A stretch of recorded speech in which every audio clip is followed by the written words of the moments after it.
மிக முக்கியமான செய்தி இன்று பிரதமர் திரு நரேந்திர மோடி அவர்களால் இந்தியாவின் முதல் வந்தே பாரத் ஸ்லீப்பர் ரயில் அறிமுகப்படுத்தப்பட்டது.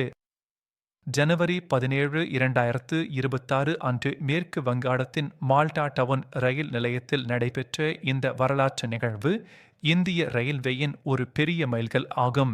ஹவுரா மற்றும் குவஹாத்தி, அதாவது காமக்யா ரயில் நிலையம் இடையே இயக்கப்படும் இந்த ரயில் கிழக்கு இந்தியாவையும் வடகிழக்கு இந்தியாவையும் இணைக்கும் வகையில் வேகமான, பாதுகாப்பான மற்றும் அதிக வசதியான ரயில் பயணத்தை வழங்கும் புரட்சிகரமான படியாகும்.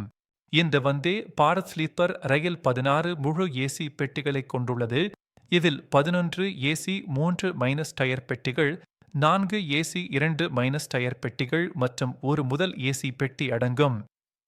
இவை அனைத்தும் மொத்தம் 823 பயணிகளை தாங்கும் திறன் கொண்டவை. இது அதிகபட்சமாக 180 கிமி மணிக்கு வேகத்தில் செல்லக்கூடியது. இயக்க வேகம் 160 கிமி மணிக்கு ஆகும்.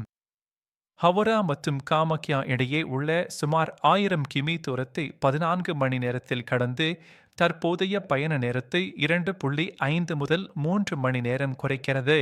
நவீன வசதிகளாக ரீடிங் லேம்ப்கள், சார்ஜிங் பாயிண்ட்கள், உயர்தர பயோவேக்குவம் கழிப்பறைகள், உள்நாட்டு உருவாக்கப்பட்ட கவாஜ் மோதல் தடுப்பு அமைப்பு மற்றும் ஆற்றல் திறன் அதிகரிக்கும் ரீஜெனரேட்டிவ் பிரேக்கிங் சிஸ்டம் போன்றவை இதில் கிடைக்கின்றன.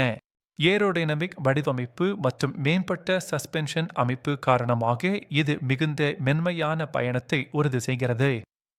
மேலும் புறப்படும் நிலையத்தை பொறுத்து அஸ்ஸாம் மற்றும் வங்காளத்தின் உள்ளூர் சுவையான உணவு வகைகள் பயணிகளுக்கு வழங்கப்படும். பிரதமர் மோடி அவர்கள் மேக் இன் இந்தியா திட்டத்தின் கீழ் தயாரிக்கப்பட்ட இந்த ரயில் காளி அம்மன் நிலத்தையும் காமாக்யா அம்மன் நிலத்தையும் இணைக்கிறது என்று கூறினார்.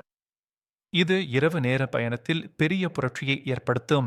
இந்திய ரயில்வே 2030க்குள் 800 வந்தே பாரத் சேவைகளையும் 2047க்குள் 4500 சேவைகளையும் இயக்கும் இலக்கை வைத்துள்ளது. இந்த முதல் ஸ்லீப்பர் ரயில் அறிமுகம் அந்த பெரிய இலக்கை நோக்கிய முக்கியமான படியாகும். இது இந்திய ரயில்வேயின் புதிய அத்தியாயத்தின் தொடக்கம். இந்த வந்தே பாரத் ஸ்லீப்பர் ரயில் இந்தியாவின் ரயில் பயணத்தில் ஒரு புதிய சகாப்தத்தை தொடங்கி வைக்கிறது.